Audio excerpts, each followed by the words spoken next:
The better we become at copywriting, the better we become at sales, and the more we sell. In today's video, I want to walk you through exactly what you need to consider and exactly what you need to do in order to drive real financial results in your real estate business and your service-based business. My name is Cody from Sheridan Street. I have the opportunity to work with agents, with real estate teams, with business owners all across North America, helping them experience passion and exuberant energy in both their personal and professional lives. Today, what I want to walk you through is a presentation I shared with some of my private clients a while back. And I shared with my private clients in this training about a story that I want to share with you today.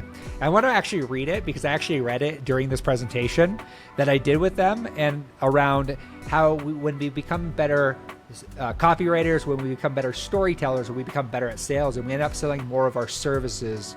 And I've been brought back to this reminder of a story that I want to tell you today about when I wrote in my book, What If You Could, the Mindset and Business Blueprint for Your Life of Purpose. So let's get into it here. If you read my book, I wrote, ransacked our agency headquarters on both floors. Every piece of our prized video equipment was stolen. It was about $10,000 to $20,000 worth. Now, that doesn't sound like much, but for a startup like us at the time, we weren't crushing it. And this was crushing. And I wrote in my book, you want to cry, but you just have to fight. The police came, looked at our surveillance footage, nothing but a hoodie, dusted for fingerprints, managed expectations. They were like, listen, we're busy.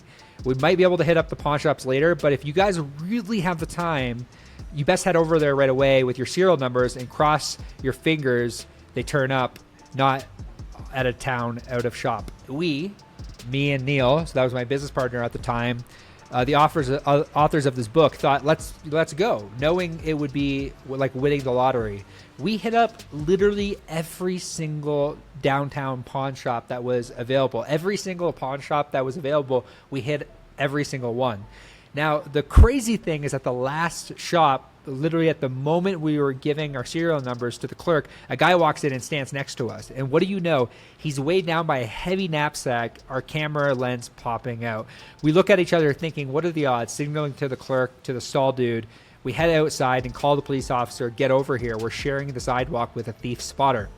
After an eternity, which was actually less than 5 minutes, one cop pulls up, then another. Sirens are blaring like a Netflix thriller. Traffic backs up at the nearest location. And the crazy thing, I'm going to add to this, the crazy thing is this was actually only 2 blocks from our office location in Peterborough, Canada at the time. As the cops near the pawn shop, the thief makes a run for it. And as I'm standing there, this thief drops his bag and he just starts running. And the cops like, stop right there.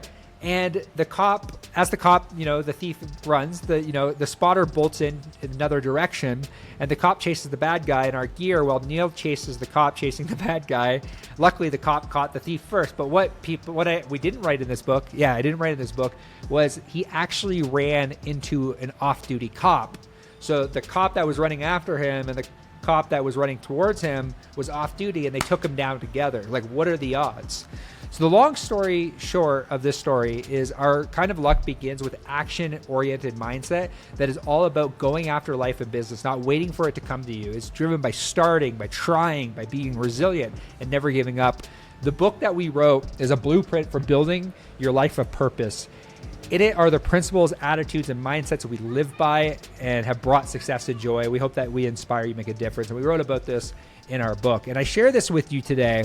And I share with you this story because whenever I take this piece of content and I post it, people are like, oh my God, did this just happen? And that's the power of good storytelling. I made a statement at the top of this video that the better we become at copy, the better we become at sales. And I really firmly believe that. The better we are at storytelling, the better we are at selling our products and our services. The greatest communicators taught us lessons through stories. Whether you're looking at Jesus, whether you're looking at Walt Disney, whether you're looking at Shakespeare, the best storytellers the best communicators told their communication or communicated with us via story. And I urge you to do the same thing. Copy that converts. So I want to share with you a framework today to think about how you can actually create an ad or how you can create an email that actually tells a story. So this framework is called Story Lesson Offer. Story Lesson Offer. when you're creating an ad, when you're creating an email, what I want to encourage you to do is like get a pen and paper and write down some significant events that have happened in your life. And as you're writing down these things, I want you to kind of figure out, okay, what was the lesson that I learned through the story? Recently, I wrote an email, and the email was about me sitting in Starbucks for an entire day. And I was there the entire day, and at no point in time did I actually see a manager come out of the back room and actually serve coffee. And I told this story in order to present the lesson that we see this on a day-in-and-day-out basis, and we often make the mistake as entrepreneurs, as business owners, that we need to work in the business versus on the business. And the lesson is like, just because you are a manager, just because you're the owner, that doesn't mean that you need to call your own leads. That doesn't mean that you need to pour your own coffee. The lesson is be a business owner that works on the business versus works in the business. And that was the lesson I shared. And then I presented my offer at the end of the email. And my offer was like, if you feel like you're constantly working in the business and you're doing all the things, my encouragement to you would be take a look at how you actually hire your own barista. Hire your own virtual assistant. Hire somebody to do the task, the day-to-day tasks that are not necessarily needle moving in the business, that don't actually drive necessarily income, so that you can be the operator of the business versus working in the business. And I made the offer to reach out and have a conversation with us about our ISA services. That's how you use a story lesson offer. And it's super easy. All you got to do is write down the stories or write down the thoughts that you have day in and day out. Write them down, put them in I literally put mine in my phone on a daily basis, throw it in my phone, and I have the opportunity, and I'm afforded the opportunity to make sure that I can tell a story and then present the lesson to that story and present an offer. It's a way more effective way in order to sell more things. And at the end of the email, it's really simple. All you're going to do is you're going to say, hey, whenever you're ready, if you want more information about how we help take this thing off your plate or how we help you do X, Y, and Z thing, just DM me or reply to this email with the word barista, because I'm tying it back into the story, and I'll reach out with next steps. That's how you write copy that converts. So how do you unpack a story? It's a big thing. Like I gave you you want to get the context for the story. Like what was, like when we're talking about lesson, like what was the context for that story? So I gave you the example of the barista that was working in Starbucks day in and day out, and the owner wasn't actually pouring the coffee. So the context for that is going to be the context of Starbucks. The conflict or the insight that I am given is like, even like I'm a manager, or I'm an entrepreneur, I'm a business owner, it doesn't mean I have to pour the coffee. The solution is hiring the thing, or hiring the virtual assistant, or working on the business versus in the business. And the offer is, or the closure, and how you unpack the story on during the lesson is at the end, the story lesson offer is you say, hey, if you ever want more information about X, Y, and Z thing, just DM me the word like barista, or email me back the word barista, and I'll reach out with next steps. That's how you tell an effective story. So the cool thing about storytelling, when you sit down and you actually write this out, whether it be on a Google Doc, whether it's be on your voice note, in your actual notes on your phone, is these stories can be told via email. These stories can be told via long form video like I'm creating right now.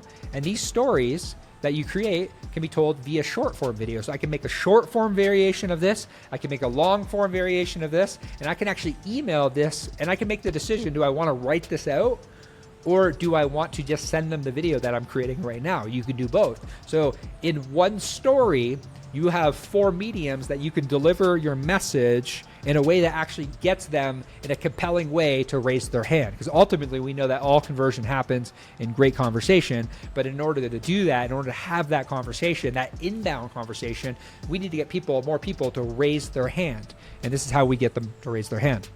So 3 books I want to close out with you today. And I want to share with you today 3 books that I think that everyone should read if they make the decision that they want to be a great copywriter.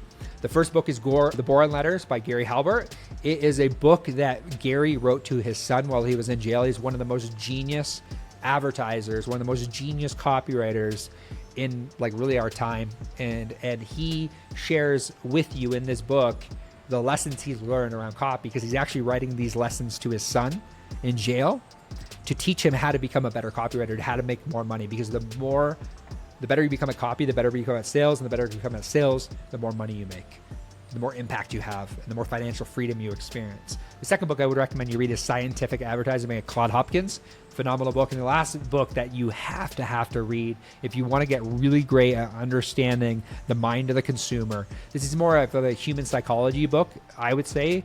It's a human psychology marketing book. It's called Breakthrough Advertising by Eugene Schwartz. And it walks you through understanding on a deeper level, are people problem aware? Are they solution aware? Are your leads in your database that you're currently actively talking to, or your referrals, are they product aware? And he walks you through how to understand and how to speak to those people depending on where they are at in their buying journey. I would highly recommend you check out those 3 books. So like I said, the whole purpose of this is like my long form video scripts that I create. There was a story I told about, buying an Apple MacBook. That Apple MacBook could be email, it could be long form video, it could be short form video. I had a story that I wrote, and I created a bunch of videos around how like I bought an Apple Mac and they were constantly advertising to me. But because the salesperson couldn't identify the pain that I was currently facing, or because I didn't actually know that there was so much pain until I actually bought the new MacBook, I told a story about that, about like the buying process. If you have a bunch of people that are like in the nurture phase, which is the majority of leads that are probably in your database, you need to find different ways to tell stories so that you can ultimately get them to transact with you and make the decision that you're the person that they're going to want to work with. I hope you got a ton of value out of today's video. If you want more videos like this, all I ask is that you like and subscribe and comment on the channel, because that will help me know that this video around copywriting, around marketing, around sales, around how to communicate better on social media and on email is helping provide value back to your business. So whether you're a service-based business, whether you're a real estate agent, wherever you're at, take this strategy, run with it, implement it in your business, and watch amazing things happen. I want to say thank you for tuning in to another episode. I want to say thank you for tuning into the channel. We'll see you in the next one.